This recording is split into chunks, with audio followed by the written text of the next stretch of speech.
Hi, this is Justine Toe, and you're listening to Life and Faith from the Centre for Public Christianity. How are we to live among people who are very different to ourselves? Well, we've grappled with the question of multiculturalism on the program recently, but it's great to get the thoughts of David Smith. He's a professor of education at Calvin College in Grand Rapids, Michigan.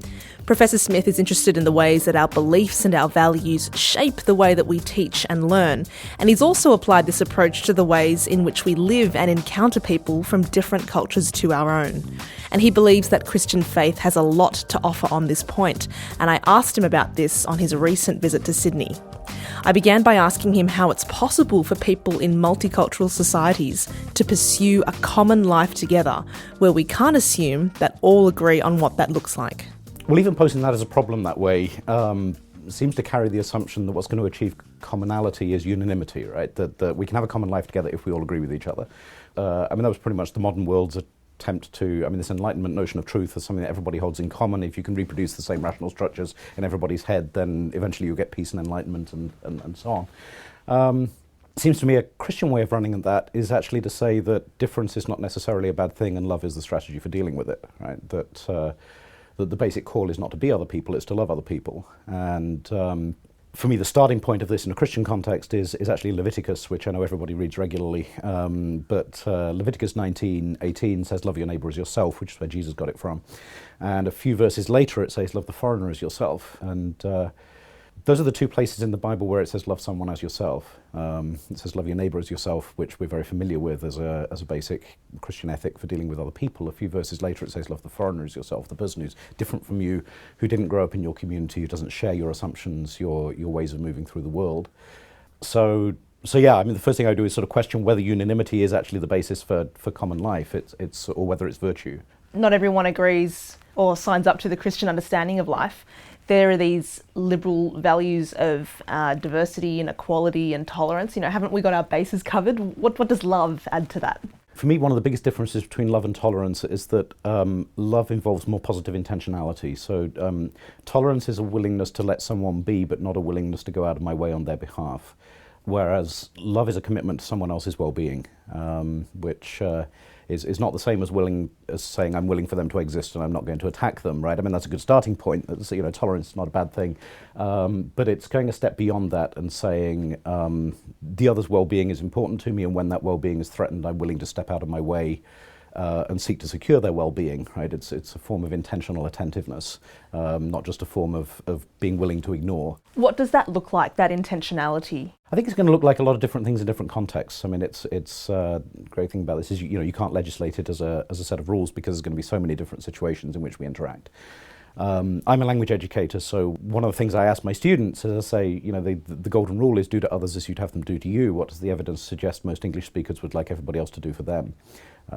We want other people to learn our language. We want people to understand our politics. We want people to interpret our actions charitably.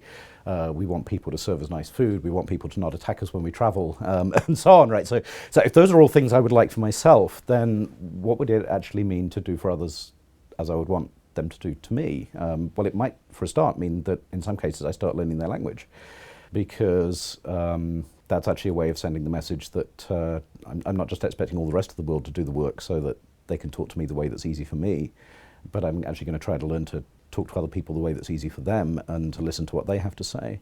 It's probably going to mean going out of my way to actually find some interactions with people that are not from my own cultural background and being willing to listen and learn and find out what their needs, struggles, hopes, resentments are. It's going to be building some relationships across those kinds of contexts, and that then provides a potential context for non-condescending acts of service. But what that looks like specifically is going to depend where I live and who my neighbours are, and what problem I'm grappling with. So. It's a very lofty ambition at the same time, and I think sometimes when we try and encounter the other, whether they're the religious other or the ethnic other or the cultural other, it's very hard not to just reconfirm our own prejudices in the process. So how was it possible to genuinely encounter them and not as some casting of them as I want them to be? In a way, it boils down to time and listening. This is why the brief reaching out encounter is not going to do it. It's going to take repeated sessions of letting someone tell their story and asking questions and trying to hear what's in their story and what's motivating it. And there's no guarantees, right? I can always remain sealed in my worldview if nothing occurs to challenge that. But what we know about cognitive change is that it's pretty unlikely to happen unless something happens to make me aware of my own assumptions. And unless I find some reason to be dissatisfied with those assumptions, I find that they don't work in some way. And unless I find some bigger context in which I can reframe my assumptions. So unless I actually get into a conversation with someone and listen to them for long enough that some of my own assumptions start not working anymore, then my frame of reference is probably not going to change very much. But isn't that very idea of having, allowing your assumptions to be challenged, that's quite threatening as well? It is threatening, but if part of what I'm giving up is my self-deception, then that's not a huge sacrifice at the end of the day. I've been a Christian for 25 plus years now, and so I've been in the church a long time, and I'm very familiar with the passage in John 4 where Jesus comes to a well and he meets a Samaritan woman and he asks her for a drink, and she says, "Why do you ask me for a drink? Jews don't talk to Samaritans." And they start talking about living water, and then suddenly out of the blue Jesus says, "Go call your husband." And she says, "Don't have a husband." He says, "You're right, you've had 5 husbands, the one you're with now you're not married to." She changes the subject then and starts talking about which temple you should worship in, and then Jesus talks about worshiping in spirit and in truth. Now, for years and years and years, I had a way of reading that passage that I'd heard in sermons, that I'd read in Bible commentaries and so on, which was that this is a sinful woman, she's sexually promiscuous, she's had too many guys. Jesus needs her to repent, so when she starts talking about living water, he convicts her of her sin by telling her she needs to, you've got 5 husbands, and she doesn't really want to repent, so she starts talking theology instead, and talks about temples. Until a year ago, I came across a book by a young American woman who spent time living in Afghanistan with Afghani women, and talks about how they read that story. And out of their cultural context, it was immediately clear to them that if you're female, you don't get to choose who you marry. And so the fact that she'd had 5 husbands and the current one wasn't married to her meant that she'd been serially abused, essentially, that she'd been handed around. And that she was now so deeply shamed that she's out at the well on her own and can't go worship in the temple because she's outcast from her society. And Jesus tells her that she can worship God where she is in spirit and in truth. And suddenly this is a whole different story. And suddenly I realized that for 20 years I've been reading this story out of my own cultural assumption that people in this story all get to choose their own futures, because that's how I experienced my life as an educated white Western male. And suddenly a woman from Afghanistan has given me a whole different take on this story, and made me realize that actually maybe for 20 years I've been judging the woman in this story in the same way that the people in her town were, and maybe I should stop doing that. And it's a very vivid example, isn't it, of learning from the stranger, right, which is what you're heartily on board with. Definitely. I mean, to me, it's a beautiful thing that, a British guy with a PhD who teaches at a university in America can learn how to read this passage from an illiterate or semi-literate woman in Afghanistan, right? Well, humbling. None of it, yeah, that none of us have this kind of, that none of our power positions give us a corner on hearing the truth. Yeah. In fact, if anything, they can make it harder for us. And that there's always the possibility of receiving gifts from others, not just threats. If you've just joined us, you're listening to Life and Faith. We're bringing you an interview on how we live among those who are different from us.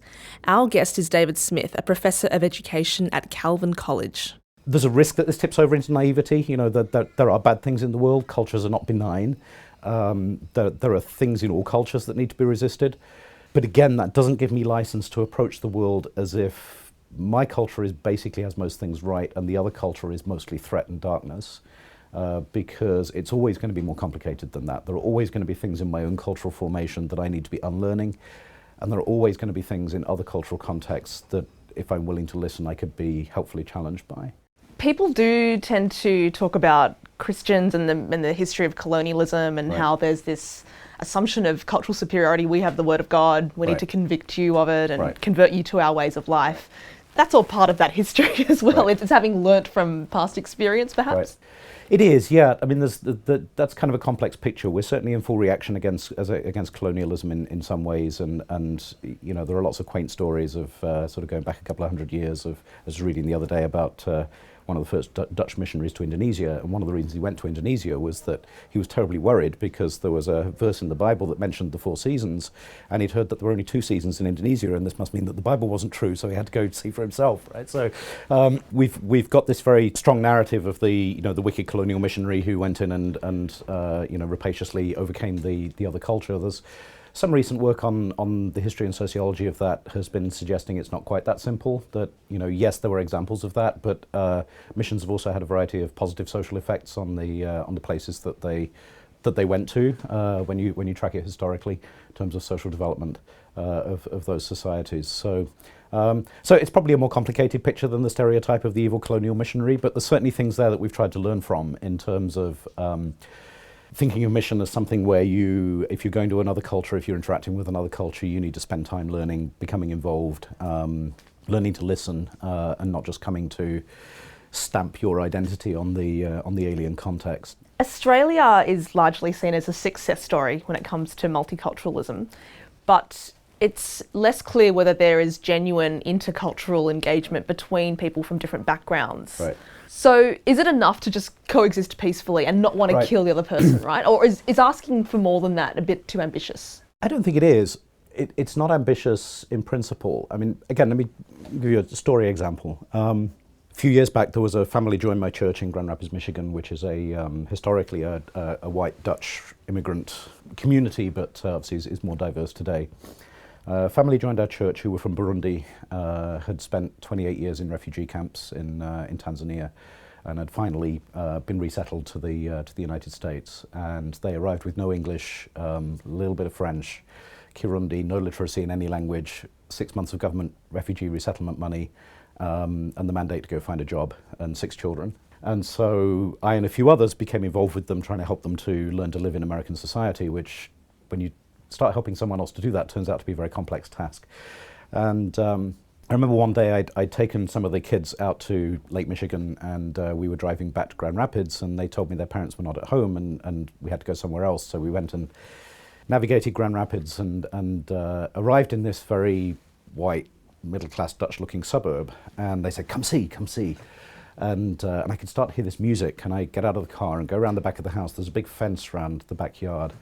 And I opened the door in the fence, and I swear that if I had taken a photograph forwards through that gap in the fence, I could have persuaded all my friends I'd gone to Burundi for my vacation. There was an African wedding in full progress with an animal on a spit, with people with drums and people in an African costume and dancing and so on. And behind me is white suburban Grand Rapids, and in front of me is Burundi.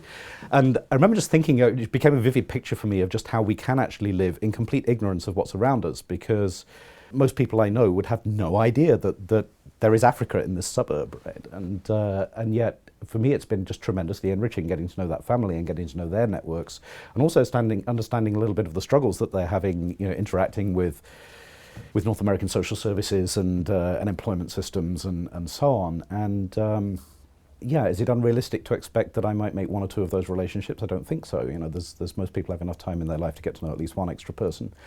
And I found just spending time with the Bamboniyehu family has just taught me a lot of things about my own town. I mean, just where you go to buy goat meat and and so on, and about my own privilege within that city, and about the things that are important to them, the things that cause them suffering, the things that cause them difficulty navigating, and I would never have learned any of that stuff if I'd stayed secure in my own little circle and my favourite store and my favourite pub and so on, where I'm living in this imagined city that doesn't actually map onto the real one that I'm living in. So I guess another way of putting this is how in touch with reality do I want to be in terms of where I live and what's going on around me. But it takes a posture of humility, right? And it can be as risky as it is rewarding. It does, yeah. I've got to start from the assumption that I'm not God's final model for human beings on planet Earth, to set aside a certain amount of privilege, to not come in on the assumption that I'm better. I was touched with the African family I know, where once I was with them and some of their relatives were visiting. They'd been sent to various American cities as a group of refugees. And one of them just took me aside afterwards and told me it was the first time he'd seen someone interact with his aunt, who was the mother of the family, sort of like a human being. And I wasn't doing anything particularly special. I was just listening and talking and acting like I was talking to equals. But so often when we cross differences, we act like we're talking down, or that we're talking to someone strange, just take enough humility to kind of lay that down and say, you know what, there are other interesting ways of being human, and maybe God has something to teach me through those too. Thank you so much for speaking with us, David. You're welcome. That's Professor David Smith from Calvin College talking about living with the other and what it means to love them as well. If you'd like to learn more, have a look at his book, Learning from the Stranger, Christian Faith and Cultural Diversity. Catch you next time on Life and Faith.